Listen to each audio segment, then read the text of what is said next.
Good afternoon, everybody. I promised you that I would come on finally this week and share an updated part of my health story. And I like sharing what's going on with me health-wise because I think it's really important to share our stories because one, so people know that they're not alone.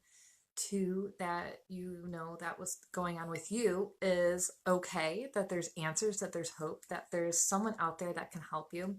And especially for me being a functional medicine physician and being in practice for over 10 years and learning for almost like my whole life in functional medicine, that I know what I know, but I still have to ask for help. And that's really, really hard. So, what happened over the past month is that I decided to step on the scale accidentally at the gym. I was really upset with the number I saw and I was killing myself over it. And Jake's like, screw this, call a health coach that you know is going to help you. So I called Maureen Wolanski at the Cooking Healthy Academy and I was like, I just need somebody to keep me accountable. Really, I have my plan. I know what I need to do. I'm just kind of lazy and I don't want to do it. So I just need you to help me follow my plan, my 6 small meals a day. Because if I'm alone, I'll just like eat Oreos and drink wine and not do what I need to do exactly. So we started to work together. She has this really cool app that you just put all your food in and your weight, and you can put your everything that you want in there. So I learned so much from working with her. So week one, I was like, I need to lose weight. Week two was, oh, hey, Maureen, by the way, I have this really severe gut issue where I'm in constant pain. I have a lot of bleeding. I have some gallbladder issues. I think I might either have Crohn's because it's in my family or just really severe colitis. And I told her, I'm like, don't you love when people are like, hey, I need help losing weight? Oh, by the way, I have this severe disease that is impacting every area of my life. And my weight actually doesn't matter because I have to work on these other things first. So we had a good laugh about that. And what she really helped me do is just look at my food that I was eating. And I was eating the plan. I was eating perfectly healthy. I was eating my perfect macros for me.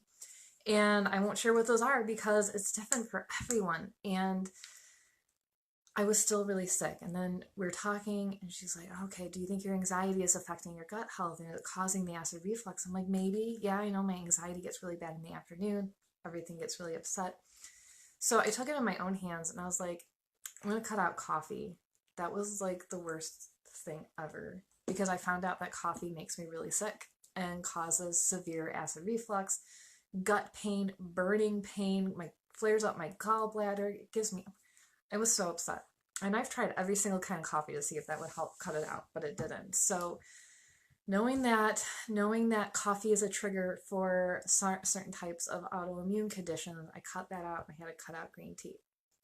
So I like to prep my veggies. I love my vegetables. So I would have my 2 eggs and my veggies in for lunch because that was the easiest thing for me to do. So, but I started literally what I did, and this is what I showed my anxiety group to do as we're running our 21-day program right now, is I literally wrote down everything I was eating, the time I ate it, how I was feeling physically. Did I have cramping in my gut? Did I have blood? Did I have bloating? Did I have distension? Did I have acid reflux? Were my shoulders hurting? Was my neck hurting? Was my back hurting? The supplements I was taking, what was helping, what supplements were helping. And oh my gosh, lo and behold, guess what?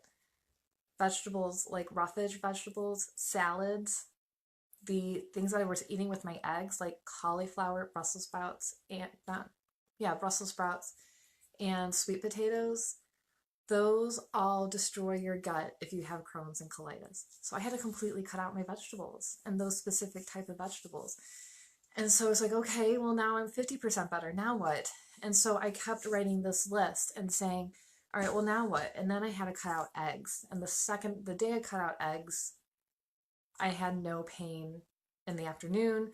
In the evening, my gut was flat and I was feeling amazing. And I was like, holy cow. I even texted Maureen when I was, I think 2 weeks ago. It's like, is this what normal people feel like? I have a ton of energy.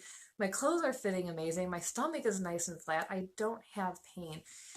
And what I realized is that I was accepting a huge amount of pain in my life. I was in such denial. I didn't want to ask for help. I felt like if I can't fix myself, then I'm not a good enough doctor. And this is really hard for me to say because I see people every day. I help people every day with these issues, and it only takes a few weeks and they're 100% better. Why can't I fix myself?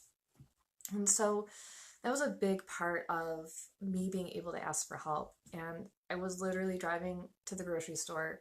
It's 3 o'clock in the afternoon. I looked at Jake and I'm like, I have to admit, I'm in a lot of pain every day. And I think I'm ready to finally admit that I can't live like this anymore. And I don't know why it was so hard. I really don't. So Maureen, in her amazing coaching way, didn't even say anything. She goes, well, Allison, you're a doctor. You know so much about this. What would you tell your patients to do? And I'm like, oh, yeah, I know where you're going with this. I would yell at them. They have to go see their primary care. You need a colonoscopy. You need an ultrasound. You need to do this. We need to do this testing. And she goes, okay, so what do you think you should do? I was like, God damn it. I guess I need to go to my primary and get all these things done. And it was really scary and it was really hard to do. So I went yesterday, which is what I posted about, and we have a plan. So I'm getting all my testing done next week to see what are my next steps that I need to do. And I've lived with gallbladder pain for 15 years. I've managed it with food. I've managed it with enzymes and all the things that you're supposed to do and take, and oils have been a lifesaver in this.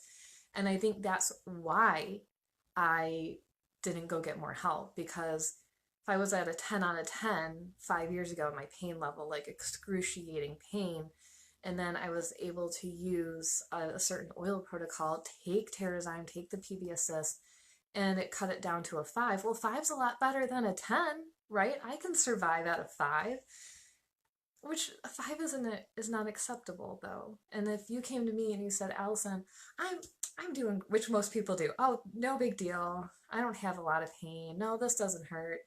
And then we start digging and it's like, oh no, you're really living in a lot of pain. We have to do something about this. So there's a point in our lives and in medicine where we can have a beautiful integration of natural medicine, managing foods, doing things like what I did, which is healthy food making you sick? I even did because I wanted to prove them wrong, but I was hoping they were right. I did a hair analysis food sensitivity test, which I don't believe in. They're complete junk. And it came back, it was complete junk. So it missed all of these foods that I have sensitivities to. So I'm cutting out foods that you know you're sensitive to, trialing different foods. So now I get to play with a whole new world of vegetables that I didn't want to try, but now I have a new love for, like butternut squash. I make my own soup, who knew? But we think we're eating healthy and we think we're doing good, but we're still feeling really sick. There's a lot more that can be done.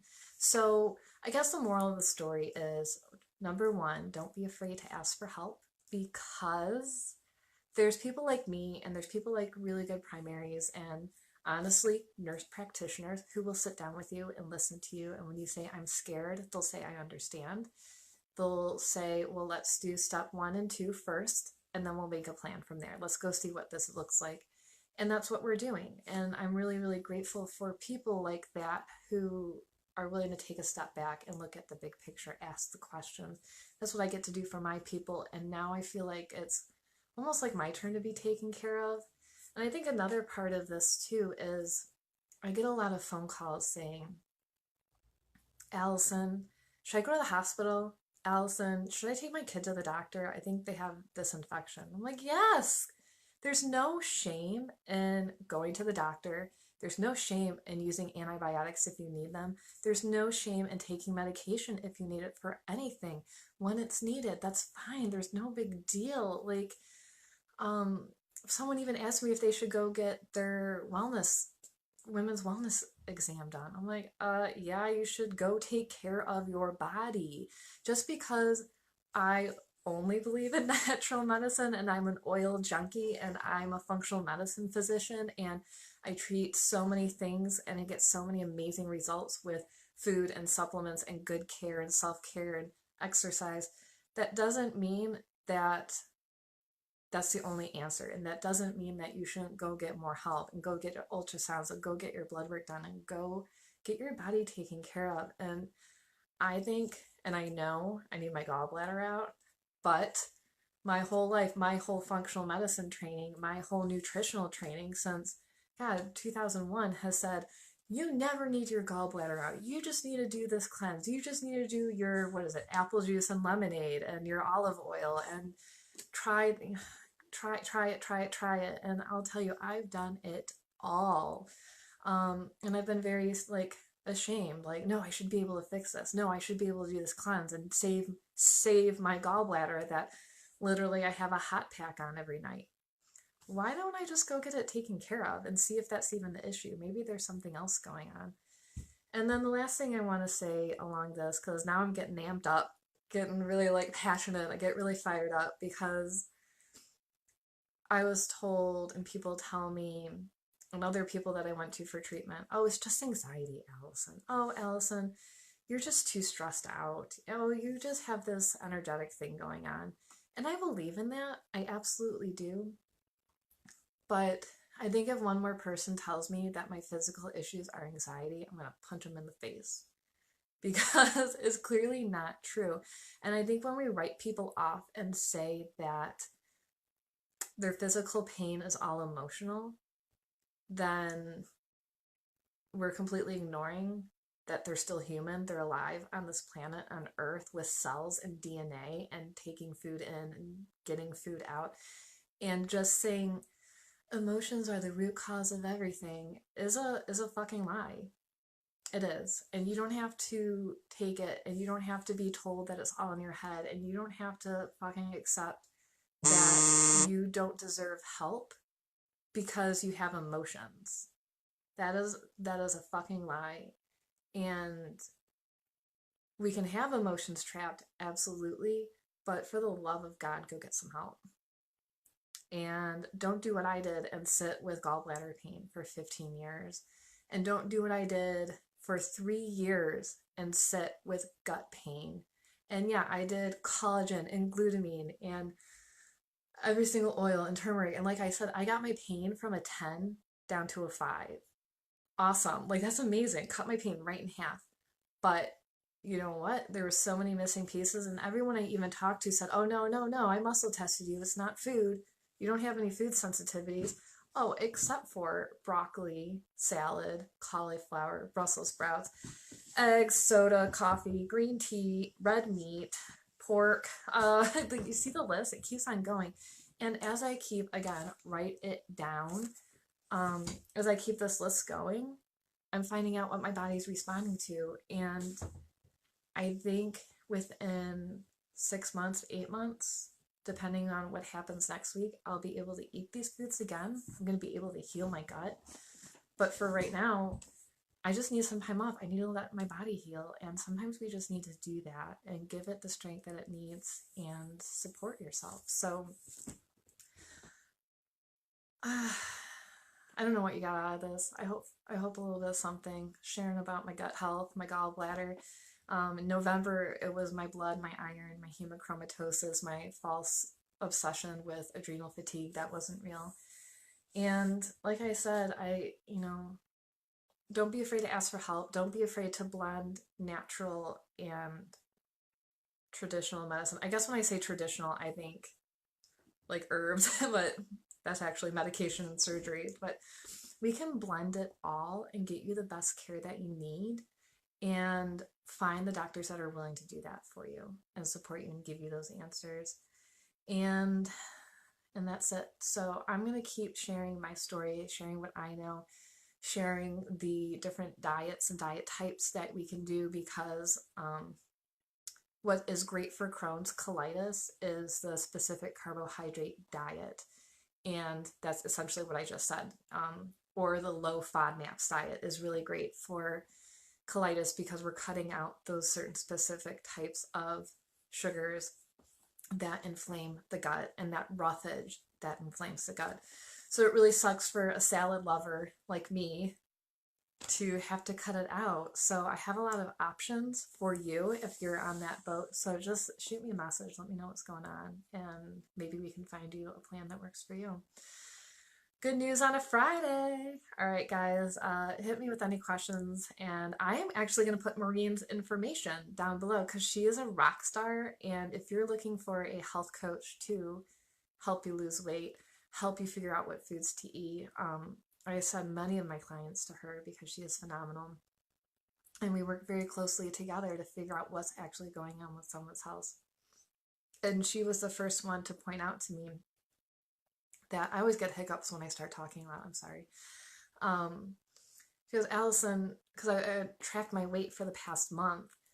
She goes, your weight has nothing to do with what you're eating. Your weight has everything to do with inflammation. There's something going on deeper in your body. It's not blood sugar. It's not hormones. There is something wrong. Your body thinks that there's something wrong. We have to go fix it. I'm like, all right, got it. Let's go digging. So get help, get that big picture view, have somebody else look at your foods and your lifestyle and your body and get yourself taken care of. So, all right, guys, enjoy your weekend. I'll talk to you soon.